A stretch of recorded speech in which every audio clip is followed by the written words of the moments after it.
Subscribe to our YouTube channel for latest update and follow us on Instagram and Facebook.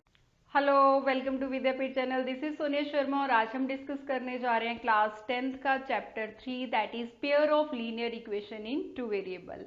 तो आइए सबसे पहले हम चैप्टर का मतलब समझते हैं कि यहाँ पे एक वर्ड गिवन है लीनियर इक्वेशन। इसका क्या मतलब है? तो लीनियर इक्वेशंस मीन कोई भी एक ऐसी इक्वेशन जिसमें डिग्री आपकी 1 होती है उसे हम कहते हैं लीनियर इक्वेशन। फॉर एग्जाम्पल आप यहाँ पे देखिए, जैसे मैंने ले लिया 5x + 3, तो इस इक्वेशन में आप देख रहे हो वेरिएबल है और उसकी डिग्री 1 है, तो हम इसे बोलेंगे कि ये एक लीनियर इक्वेशन है।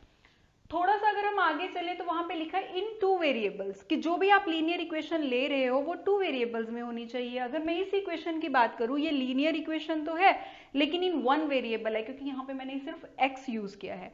तो इट मीन्स अगर हमें 2 वेरिएबल्स में से रिप्रेजेंट करना है तो इसकी एग्जाम्पल कुछ ऐसे बनेगी 2x + 3y - 7। ठीक है जी, तो ये आपके पास आ गया 2x प्लस। तो ये इक्वेशन है जिसमें 2 वेरिएबल्स हैं, तो 2 वेरिएबल्स आ गए और दोनों वेरिएबल्स की डिग्री जो है वो 1 है। तो it means it is a equation of linear equation in 2 variables. तो अब आता है, थोड़ा सा हम इधर आए तो यहाँ पे लिखा है pair of linear equation. Pair of linear equation मतलब इक्वेशन जो है वो 2 होंगी। पेयर मतलब 2 जोड़ा, राइट। तो 2 इक्वेशंस होंगी, तो इट मीन्स कोई एक इक्वेशन और लेट कर लेते हैं, लाइक एज 3x + 5y और प्लस मान लो यहाँ पे हमने ले लिया 4। ठीक है, तो ये 2 इक्वेशंस आ गई। ठीक है, अच्छा एक चीज आपने जरूर ध्यान रखना है कि अगर हम दोनों इक्वेशंस ले रहे हैं तो दोनों इक्वेशन में वेरिएबल जो है वो सेम होने चाहिए। मींस अगर आप फर्स्ट इक्वेशन में एक्स वाई ले रहे हो तो दूसरे में भी एक्स वाई ही लेने चाहिए, कोई अदर वेरिएबल नहीं लोगे। फॉर एग्जाम्पल जब हम पेयर कहते हैं, जूते हम पहनते हैं तो पेयर ऑफ शूज होता है, तो हम दोनों जूते एक जैसे पहनते हैं, एक किसी और कलर का या दूसरा किसी और कलर का नहीं होता है। तो उसी तरह जब आप पेयर ऑफ इक्वेशन कर रहे हो, लीनियर इक्वेशंस कर रहे हो, तो दोनों इक्वेशन में जो वेरिएबल होंगे वो भी सेम होंगे। तो आई होप आपको ये क्लियर हो गया होगा। अब आता है कि ऐसी बहुत सारी एग्जांपल्स बन सकती हैं कि x का जो है वो कॉफिशिएंट और y के कॉफिशिएंट को हम कुछ भी लिख सकते हैं, कोई भी इंटीजर हो सकता है। तो अगर हमें किसी को ये बताना हो कि जनरल फॉर्म में जो है वो लीनियर इक्वेशन इन 2 वेरिएबल क्या होता है, तो हम कैसे बताएंगे? तो ये देखिए, हम जनरल फॉर्म में इसे लिखेंगे जनरल इक्वेशन किसकी? लीनियर इक्वेशन इन 2 वेरिएबल्स की। तो वो हमारे पास आ जाती है ax + by + c, और इसे मैं इक्वल टू 0 ले लेती हूँ। ठीक है, तो यहाँ पे आप देख सकते हो जिस तरह यहाँ पे जो x के कॉफिशिएंट है वो वेरी कर रहे हैं, यहाँ पे 2 था, यहाँ पे 3 है, ऐसे ही y के। तो हमने ये जो कॉफिशिएंट ऑफ x है उसे हमने a से रिप्रेजेंट कर लिया, कॉफिशिएंट ऑफ y को हमने b से रिप्रेजेंट कर लिया, और जो इंटीजर्स हैं, कांस्टेंट टर्म है, उसे हमने c से रिप्रेजेंट कर लिया। ठीक है जी, तो this is a general form जो है वो लीनियर इक्वेशन इन 2 वेरिएबल्स की। अब आता है कि हमने जो है यहाँ पे लिया है पेयर ऑफ लीनियर इक्वेशन। तो अगर 2 इक्वेशंस, अगर हमें linear equation in 2 variable 2 equation represent करनी है तो उसकी जनरल फॉर्म क्या होगी? तो उसको हम कैसे लिखेंगे? a1x + b1y + c1 = 0, और दूसरी इक्वेशन आपके पास आ जाएगी a2x b2y + c2 = 0। Variable same है, देखिए इस इक्वेशन की तरह, राइट, लेकिन x और y के कॉफिशिएंट है वो हमने डिफर कर दिए उनके साथ 1 और 2 लगा के, कि यहाँ पे वेरिएबल जो है x और y के वो डिफर हो सकते हैं। ठीक है जी, तो आई होप आपको क्लियर हो गया होगा। तो this is the standard form और जनरल फॉर्म, ठीक है, pair of linear equation in 2 variables की। अब हम इस चैप्टर में जो पढ़ेंगे वो हम इनके जो सॉल्यूशन पढ़ेंगे वो हम 2 मेथड पढ़ेंगे, एक एल्जेब्रिक मेथड और दूसरा है आपके पास ज्योमेट्रिकल या ग्राफिकल मेथड। तो 2 मेथड्स की हम इसमें बात करेंगे, दैट इज एल्जेब्रिक मेथड और दूसरा है आपके पास ग्राफिकल मेथड, राइट।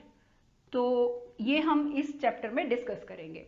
अब थोड़ा सा मैं आपको और बता दूं कि अगर हमारे पास 2 इक्वेशन है, इतना तो पता है, चैप्टर का नाम बता रहा है कि 2 इक्वेशन आएंगी, 2 इक्वेशन आएंगी, और इस वक्त अगर मैं सिर्फ ग्राफिकली की बात करूं तो 2 इक्वेशन से आपकी 2 लाइंस आएंगी ग्राफ में, जिसे आपको रिप्रेजेंट करना है।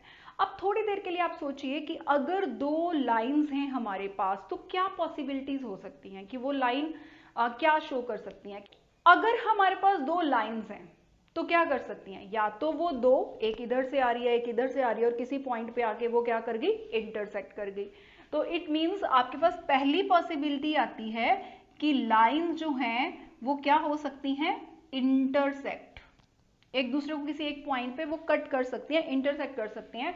तो इन लाइंस को हम क्या बोलेंगे, इंटरसेक्टिंग लाइंस,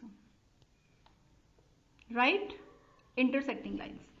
अब हमारे पास आता है कि और क्या हो सकता है कि दो लाइंस हैं, एक तो पॉसिबिलिटी आ गई कि दोनों लाइन एक दूसरे को किसी एक पॉइंट पे कट कर रही है, मीट कर रही है, मीन इंटरसेक्टिंग लाइन। दूसरी पॉसिबिलिटी क्या हो सकती है, वो कभी मीट नहीं कर रही। तो जो लाइंस कभी मीट नहीं करेंगी इट मींस वो क्या हुई, पैरेलल लाइंस। ठीक है जी, तो हमें पता है कि पैरेलल लाइन जो है उनके बीच में परपेंडिकुलर डिस्टेंस सेम रहता है, इसलिए वो कभी मीट नहीं करती। तो इट मींस अगर हमारे पास दो लाइंस हैं तो दूसरी पॉसिबिलिटीज है कि वो पैरेलल हो सकती हैं। अब और क्या हो सकता है, तीसरी पॉसिबिलिटीज हमारे पास बनती है कि वो दोनों लाइन जो है वो ओवरलैप कर रही है, मींस एक ही पाथ पे ट्रेवल कर रही है।